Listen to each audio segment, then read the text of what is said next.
Hello everyone, welcome to another part in our Azure Administrator Ultimate course. We are starting with question number 424 in this part of our series.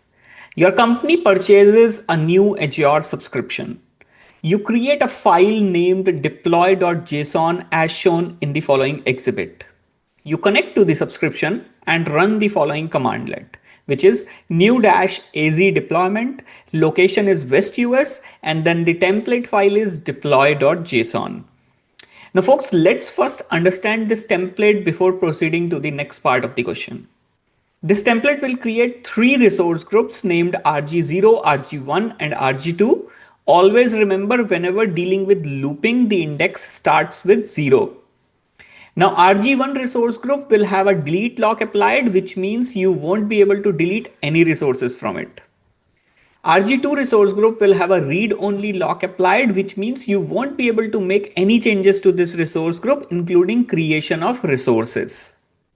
Let's now look at the next part of the question. For each of the following statements, select yes if the statement is true, otherwise select no. Folks, the first statement is you can deploy a virtual machine to RG1. This is a correct statement. RG1 only has delete lock applied, so you should be able to create new resources in it. Now folks, the next statement is you can deploy a virtual machine to RG2. This is an incorrect statement. RG2 has a read-only lock applied, which means it cannot be modified, so you won't be able to create any resources. Now folks, the third statement is you can manually create a resource group named RG3. This is a correct statement. Indexing will start from 0, so template is only creating resource groups named RG0, RG1 and RG2. Therefore, you will be able to manually create RG3. Next question. You have a deployment template named template1 that is used to deploy 10 Azure web apps. You need to identify what to deploy before you deploy template 1. The solution must minimize Azure costs. What should you identify? Your options are 5 Azure application gateways, 10 app service plans, 1 Azure traffic manager, 1 app service plan, 1 Azure application gateway.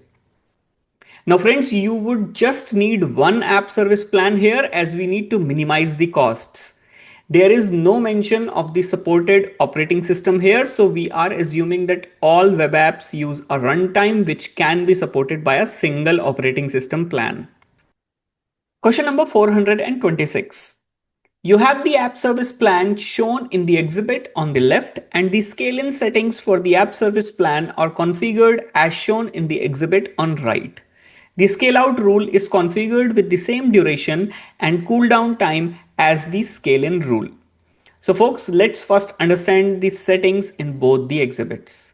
CPU utilization is the metric used for scale in and scale out, and the instance count will increase by 1 when the CPU utilization is above 85%, and it will decrease by 1 when the average CPU utilization is 30%. Now we will start with default instance count, which is 1, and in case of scale out, there can be a maximum of 5 instances at any time. Scale in will happen when the average CPU utilization is 30% and above for a period of 5 minutes, and next scale in event will happen again after 5 minutes, as cooldown period is defined as 5 minutes. There is no screenshot of scale out configuration. However, question says it's configured with the same duration as scale in settings. That means both are set to 5 minutes. I hope you now have a better understanding of the settings. Let's now head to the next part of the question. Use the drop-down menus to select the answer choice that completes each statement based on the information presented in the graphic. If after deployment CPU usage is 70% for 1 hour and then reaches 90% for 5 minutes, at that time the total number of instances will be, your options are 1, 2, 3, 4 and 5. Now folks, 70% for 1 hour, that means nothing will happen during that time, and then 90% for 5 minutes. So from the default of 1, it will scale out with 1 instance, therefore it will be 2 instances at that time. Now the next part of the question is talking about the scale-in. If after deployment CPU maintains constant usage of 90% for 1 hour and then average usage is below 25% for 9 minutes, at that point the total number of instances will be, your options are 1, 2, 3, 4 and 5. Folks, 90% for 1 hour, that means it will scale out multiple times. However, we can have a maximum of 5 instances at any time. So it will be 5 instances at that time when the CPU utilization starts dropping. Now only one scaling event will happen as it is below 25% for 9 minutes, which is 1 minute before the second scaling event, making 4 instances as the correct answer. Folks, if you still have any doubts, then please post them in the comment section and I'll try to address them as soon as possible. Next question.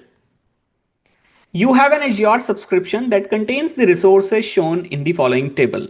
You basically have 7 resources, of which 2 are resource group type named RG1 and RG2, 2 are storage account type named storage1 and storage2, 2 are virtual network type named VNet1 and VNet2, and one of them is a virtual machine type named VM1.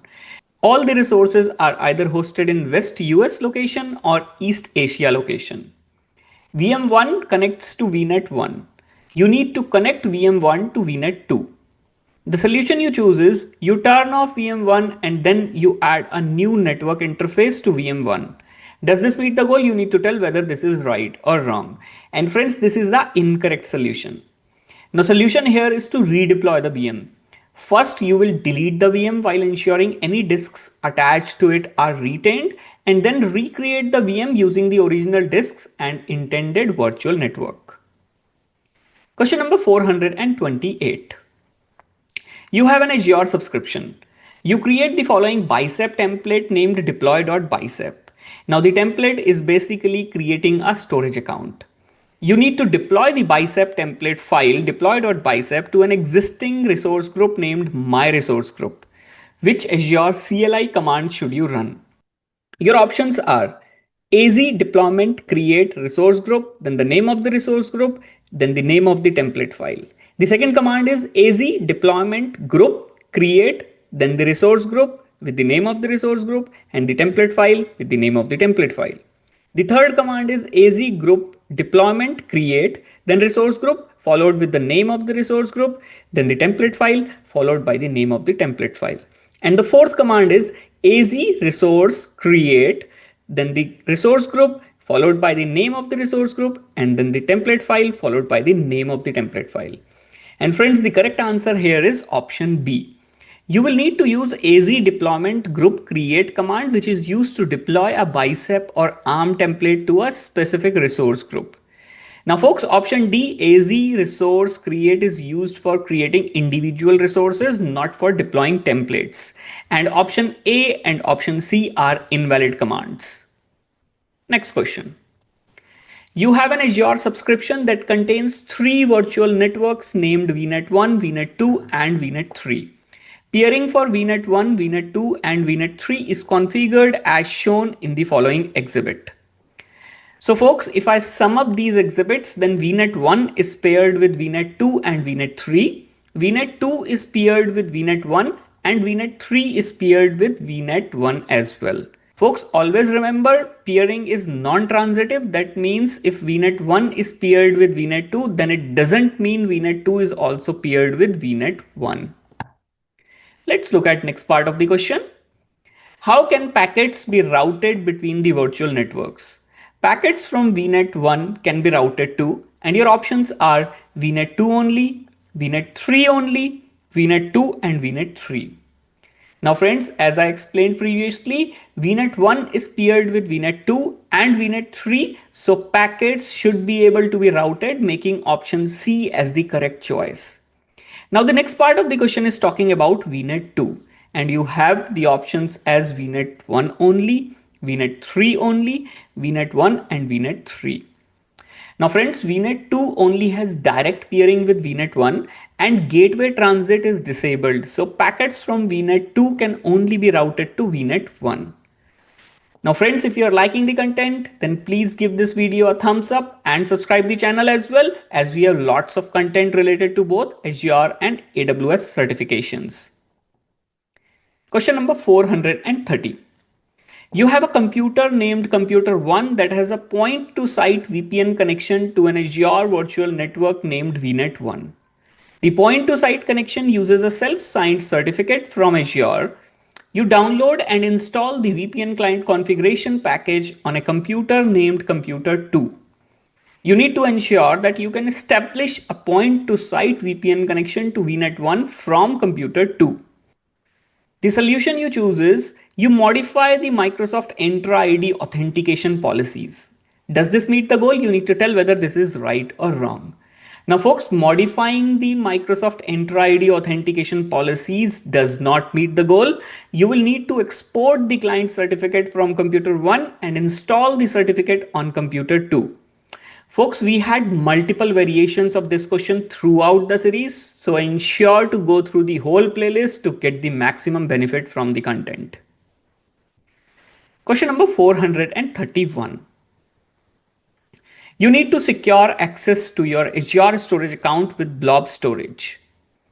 The storage account must be accessed only by specific users using Microsoft Entra ID authentication. Which of the following configurations should you apply? Your options are enable Entra ID authentication for blob storage and configure access keys for legacy applications. Enable Entra ID authentication for blob storage and configure Azure RBAC roles to control access. Use shared access signature to manage permissions for Azure blob storage. Enable Entra ID conditional access to enforce MFA for users accessing blob storage. And friends, the correct answer here is option B. Option B is the most secure method, which also follows the principle of least privilege and uses Entra ID for authentication, which is a key requirement here. Now, Entra ID authentication ensures that only Entra ID identities can access the Azure blob storage, and Azure RBAC allows you to control who can do what in the storage accounts, such as read, write, or delete operations by assigning appropriate roles like storage blob data reader for read access or storage blob data contributor for write access. You can manage access at a fine-grained level. Question number 432. You need to deploy an Azure virtual machine scale set that contains 5 instances as quickly as possible. What should you do? Your options are deploy 5 virtual machines manually and configure availability zones individually.